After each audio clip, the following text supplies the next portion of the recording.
जीवन के इस संघर्ष में अपना नहीं कोई यहाँ। खुद पे ही तू विश्वास कर, तू चलते चल, तू चलते चल, तू चलते चल। तो क्या हुआ, जो एक पतंग थी आस की वो कट चुकी है। उम्मीद की एक डोर तेरे हाथों में अब भी बंधी है। हाँ, अब उसी से राह का तू एक नया निर्माण कर। गम के पहाड़ चढ़ चढ़ मंजिल का तू आगाज कर। प्रण कर ले खुद से अभी, तोड़ दे बंधन सभी। ये जान ले, ये मान ले, कोई नहीं सब अजनबी।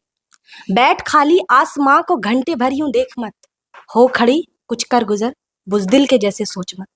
किसके सहारे बैठकर इस जिंदगी को झेलता। जिंदगी है तेरी, पूरा तू करेगा ये सफर। तू चलते चल, तू चलते चल, तू चलते चल। नमस्कार। इंटर्स आर्ट्स का रिजल्ट आ गया और इस बार भागलपुर डिस्ट्रिक्ट भी किसी से पीछे नहीं रहा है। और मेरे साथ भागलपुर डिस्ट्रिक्ट के जिला टॉपर हैं। क्या नाम है आपका? सोहरा खानम। तो मेरे साथ सोहरा खानम है आज, जो भागलपुर जिला टॉपर हैं। हम उनसे बात करेंगे कि वो कैसे तैयारी की और कैसे क्या मतलब कि उनका जो है क्या रणनीति रहा, जो दूसरे स्टूडेंट को भी इसका फ़ायदा मिले जो इस फील्ड में फिर से टॉपर होना चाहते हैं। क्या नाम है आपका? शोगरा खानम। सोहरा खानम नाम है आपका। तो आप जो है कैसे तैयारी की है, जो आज आप जिला टॉपर हैं, तो इसमें कैसे क्या आपका रणनीति रहा पढ़ने का? सबसे पहले तो जैसे सारे बच्चे पढ़ते हैं उसे ही मैं भी एक नॉर्मल स्टूडेंट की तरह सारा अपना सिलेबस कवर की। पूरा अच्छे से कॉन्सेप्ट को क्लियर किया।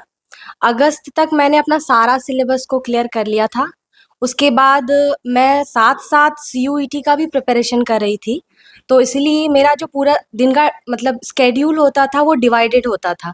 जैसे मैं रात को सोने जाती थी उसके पहले 5 मिनट पहले या फिर 10 मिनट पहले मैं अपना स्केड्यूल बना लेती थी कि कल मुझे क्या क्या कौन कौन सा कॉन्सेप्ट को क्लियर करना है।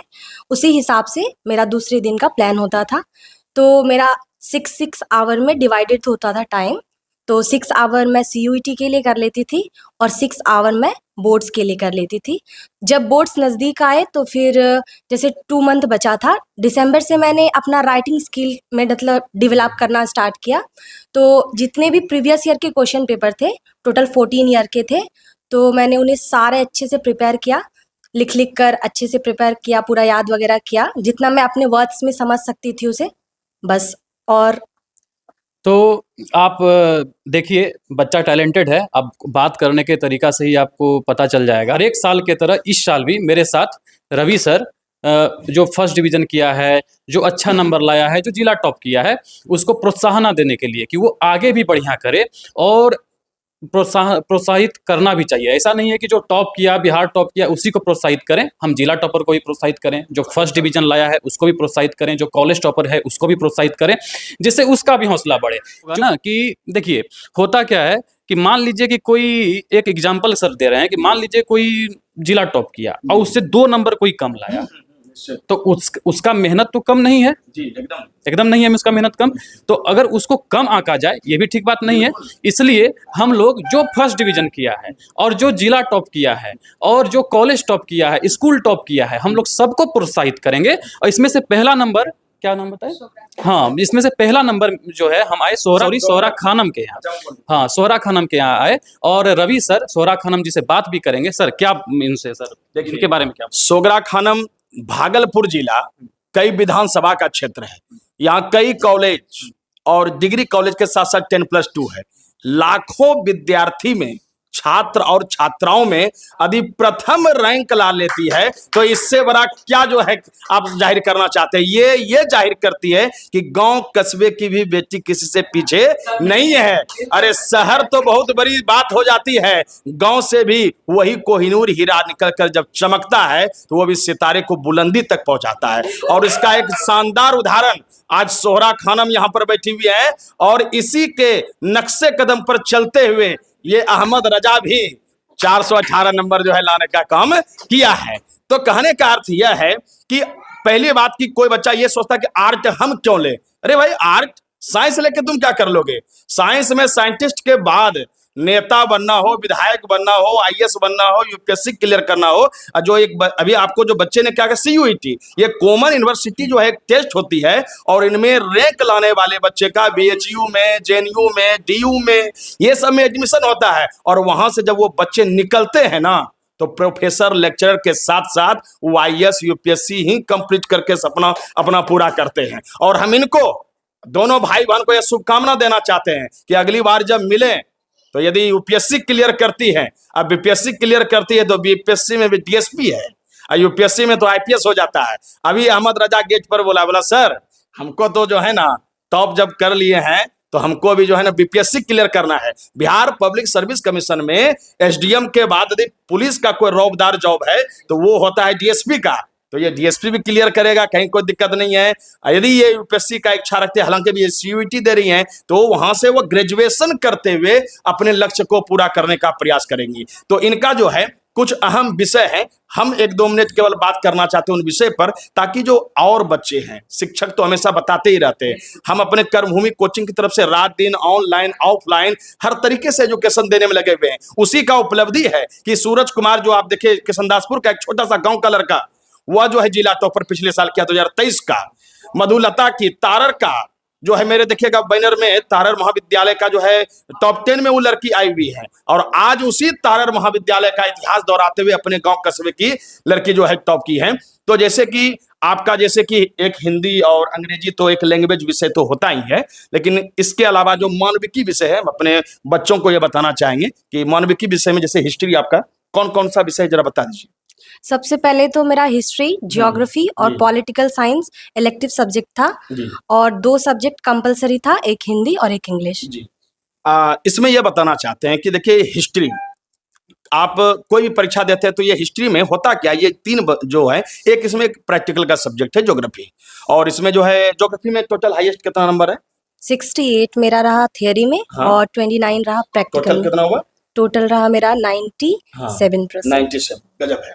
देखिए सबसे पहली बात कि इस विषय को चुनना ये बहुत शानदार है। मेरे पास जब बच्चे आते हैं तो ऑलरेडी एडमिशन करा के ही आते हैं, लेकिन ये बहुत अच्छा हिस्ट्री, पॉलिटी और ज्योग्राफी का UPSC से लेकर किसी भी कंपटीशन में अहम योगदान है। कोई बच्चा अब साइकोलॉजी ले ले, दर्शन शास्त्र ले ले, तो उसका योगदान उतना नहीं होता है, तो इससे भविष्य की कल्पना और मजबूत होती है। मतलब इनका सब्जेक्ट जो है बढ़िया है, बढ़िया ही नहीं है, UPSC लेवल का सब्जेक्ट है। कोई भी विषय ले लेना, पास कर जाना अलग मैटर है। आप देखिएगा बिहार टॉपर ले लिया है, होम साइंस ले लिया है, मतलब कि दर्शन शास्त्र, कुछ भी नंबर, म्यूजिक 70 नंबर प्रैक्टिकल में लाके टॉप कर रहा है, उससे मतलब नहीं। थ्योरी बेस सब्जेक्ट में टॉप करना ये बहुत बड़ी बात होता है सर। तो इसलिए ये जो है, तो इसके लिए एक बार जोरदार ताली तो बजाना ही चाहिए। आप अपना नाम मोहम्मद रजा बताएं। मोहम्मद रजा और आप शोहरा खानम। तो अब जो है रवि सर, मोहम्मद रजा और शोहरा खानम दोनों को हम लोग सम्मानित करेंगे। सर कर्मभूमि कोचिंग के तरफ से रवि सर जो कर्मभूमि कोचिंग के डायरेक्टर हैं, तो रवि सर, शोहरा खानम और अहमद रजा दोनों को अब हम लोग सम्मानित करेंगे। चलिए सर आइए ले लीजिए सर। देखिए सर,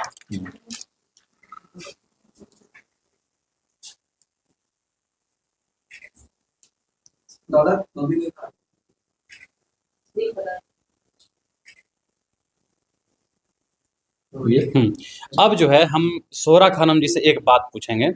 आप बताइए कि इनकी माँ से भी बात करेंगे।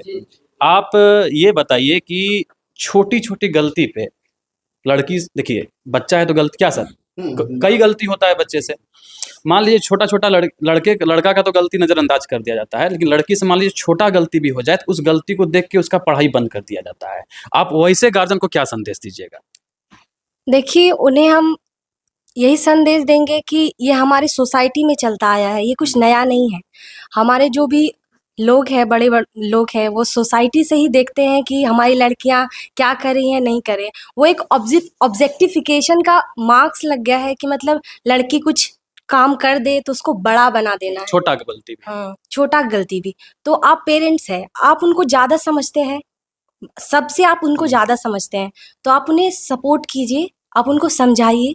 अगर वो मानते हैं तो आपके लिए बहुत अच्छी बात है, वो आपकी ही बेटी है, आपको समझना चाहिए उन्हें। बस यही कहना चाहिए। जिस तरह से लड़का के गलती को नजरअंदाज करके उसका पढ़ाई जारी रखा जाता है, लड़की को भी की भी गलती को नजरअंदाज करके उसके पढ़ाई को जारी रखा जा सकता है और सबको सुधरने का मौका दिया जा सकता है। हाँ। चाहे पढ़ाई लड़की का हो या फिर लड़का का हो, पढ़ने का अधिकार सबको है, वो लड़की रहे या फिर वो लड़का रहे। गलती कुछ भी हो, पढ़ने का अधिकार हम किसी से नहीं छीन सकते हैं। समझा सकते हैं, और कोई भी लड़की ऐसी नहीं होगी जो समझने पर नहीं मानेगी। बिल्कुल बिल्कुल। वो उसके अगर वो पढ़ने में है और वो अगर चाहती है कि उसके अपने जीवन में कुछ करना है, तो हम यही मानते हैं कि वो जीवन में कुछ करेगी और अपने पेरेंट्स का भी बात मानेगी। ऑब्जेक्टिफिकेशन नहीं करना चाहिए इंसान को कि अगर ये छोटा सा गलती कर दिया है तो ये खराब है, या फिर हम उसको मतलब ऑब्जेक्टिफाई कर देंगे कि पढ़ने नहीं देना चाहिए। अब हम उनके माँ से बात करेंगे। देखिएगा, आप तो माँ है उनकी, और आपको तो ज़्यादा खुशी होगा इस बात का कि आपकी बेटी जिला टॉप की है। कुछ भी बोल दिया। हमारी लड़की सबसे अच्छी है, थोड़ा इमोशन। अच्छा कोई बात नहीं। इसलिए कि वो अपने पिताजी से वादा किया था कि अगर मेरा नाम इंग्लिश स्कूल में लिखा दिएगा तो हम DIG बन के दिखाएंगे। उस पर वो खरी उतरी, और आगे आप लोग इसको आशीर्वाद दीजिए जो कि ये अपने कहे में खरी उतरे और कामयाब हो जाए। बस मेरा यही दुआ है। और आप फिर से हम एक बात कहेंगे कि जो बच्चा बिहार टॉप किया है उसको भी बधाई, जो बच्चा टॉप 10 रैंक में उसको भी बधाई, लेकिन जो बच्चा जिला टॉप किया है, फर्स्ट डिवीजन किया है, स्कूल टॉप किया है, कॉलेज टॉप किया है, वो भी किसी से कम नहीं है। 4 नंबर 5 नंबर से कम कोई बच्चा अगर कम लाता है तो उसको किसी से कम नहीं आंकना चाहिए, सबको प्रोत्साहित करना चाहिए, जिससे वो जीवन में आगे बढ़े और उसको जो है आगे बढ़ने का जो है एक शक्ति हमारे समाज से, हमारे टीचर से और मिलता रहे। धन्यवाद।